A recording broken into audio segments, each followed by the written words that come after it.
Elizabeth, your go-to for wedding content, advice, and inspiration. And today I'm going to be talking about different wedding dress customizations that you can do when purchasing your wedding dress. And a lot of these aren't super crazy. There are definitely so many cool, intricate things you can do when customizing a wedding dress, but most of these are a little bit more on the basic side. Now, not every bridal boutique is going to offer these, and not every designer offers these, but you can certainly inquire whether or not your boutique is going to offer these different customizations. Some of you will need these, some of you will not need these, but I will be going through all of them. Please be sure to subscribe. I post videos every week about different things in the bridal world, like advice and different celebrity weddings and different dress things, all kinds of different content that you guys need to see. So if you're a longtime lurker, please be sure to subscribe. The first one I wanted to talk about has to do with sizing. Now, when it comes to wedding dress sizing, always defer to your bridal stylist for their expertise. They know best what size you are going to need, and when you are in between the designer's sizes on their size chart, it is always best to go up because it is easier to take in a dress than it is to let out a dress, because dresses have what's called a seam allowance on the side where there's fabric tucked in, and sometimes there's only so much seam allowance. So if you go to the smaller size when you really should have gone up, sometimes there is not enough to let out and you are going to be stuck with a dress that is too small to wear. So when it comes to sizing, say you are on the designer size chart, you are measuring an 8, 8, 10, you should order the 10 because again, you want to go to your largest size, you want to go up. Now, some people don't quite measure close to the same number, so they are kind of further sizes apart. So they might measure more like a 6, 6, 10. That is quite far apart. Now, a lot of boutiques will just order a 10, and that's fine, that's totally doable. There's nothing necessarily wrong with that, but what we like to do at my boutique is order what's called a split size, and that is where we will actually, with the designer, order it in a 6, 6, 10. So they actually cut the dress, instead of just doing a 10 all over, they do it as a 6, 6, 10. So therefore it comes in much closer to the bride's body and it is easier to alter. Now, you are always going to need alterations on your wedding dress, even if you measure really, really closely to the exact 10 on the designer size chart, you're still going to want some little tweaks to make it perfect.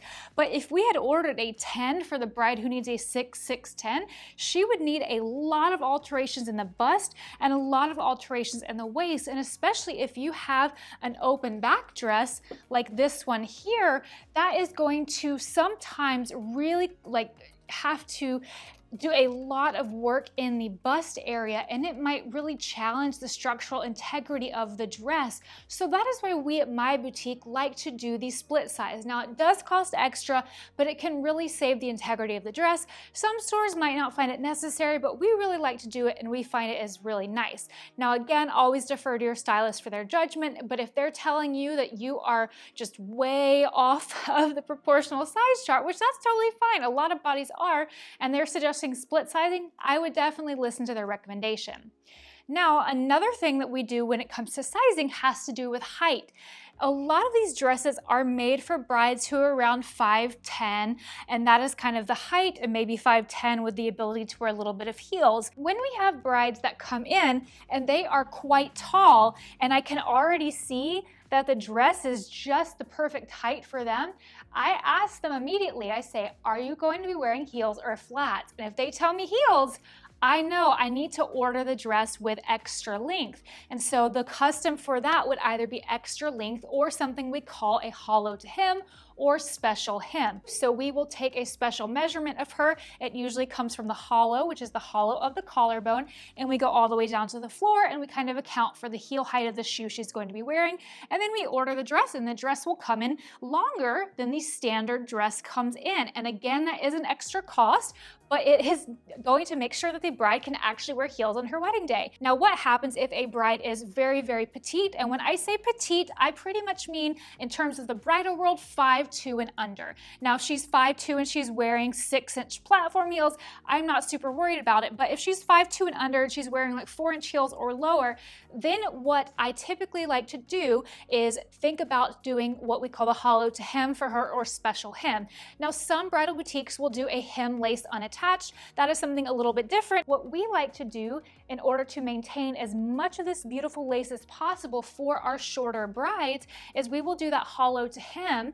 And what that does is that, again, has the dress coming in a custom height for our brides. And then all of this lace kind of comes in more proportional to her, and that way she's not losing nearly as much lace, but instead of losing maybe like 6-7 inches of lace, she might now only lose 1 inch or even no inches of lace at all in her hem. She might not even need a hem at all if she ends up going with the exact shoe height she told us she went with when we measured her for this. So that is something that is really nice. Now, are you always going to need that if you are a shorter bride? No, because if you have a dress like this where there's a very distinct pattern, clearly losing some of it is going to matter. That's a lot of distinct lace.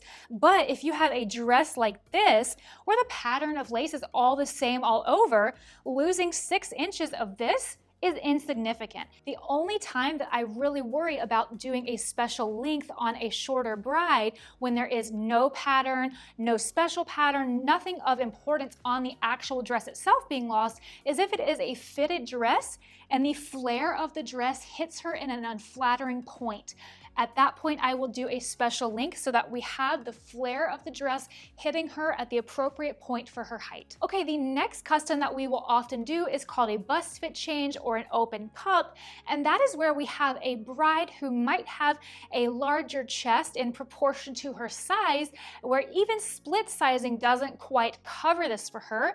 So let's say you have a bride's breast and she is essentially basically spilling out of the cup, even though the dress she's wearing might be the right size for her, or maybe the dress is even too large for her, but she's got basically what we call side boob, she's got under boob for lack of better terms, and it is just not fitting in the cup appropriately. So then we will go to the designer and we will sometimes just opt for a fuller bust fit, or sometimes the designer will allow us to give custom measurements based on her breast size, and then we get a deeper pocket. So it actually gives, it doesn't raise it up necessarily, we don't get more coverage going up, but it gives us a deeper pocket for her to sit into in the cup. Therefore, she's going to have more room and she will not be spilling out, and it's going to be a more comfortable fit and she will not feel like she's unsupported. So that is another one that we often do, which is really helpful if you feel like you are spilling out of the dress even though the dress seems like it is your right size. Now, obviously, if you were trying on a dress and the dress sample size is several sizes too small for you, then it's probably not going to fit, and you may or may not need this bust fit change.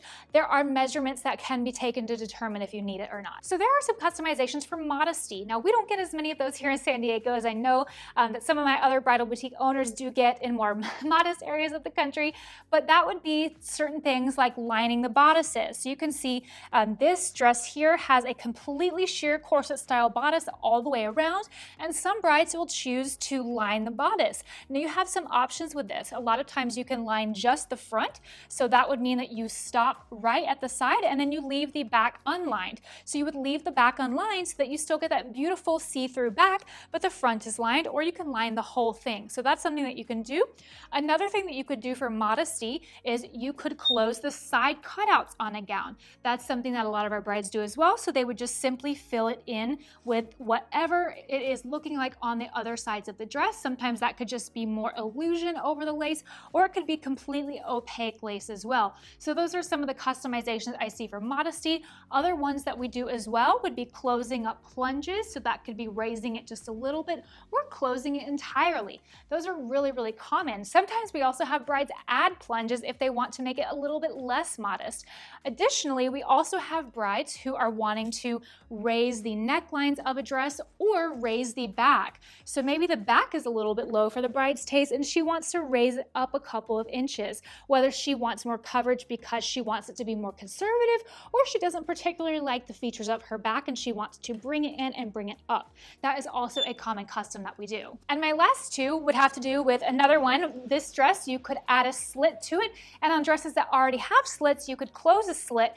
And then finally, having to do with trains, some of our brides don't like long trains, and so they will actually have the train of the dress shortened. And that's a pretty simple custom most of the time. You just shorten it. Some designers will allow you to shorten however many inches you want, so like 13 inches or 16 inches. Some designers will only allow you to go in 12-inch increments. So it really just depends on the designer, and that is kind of how you do it.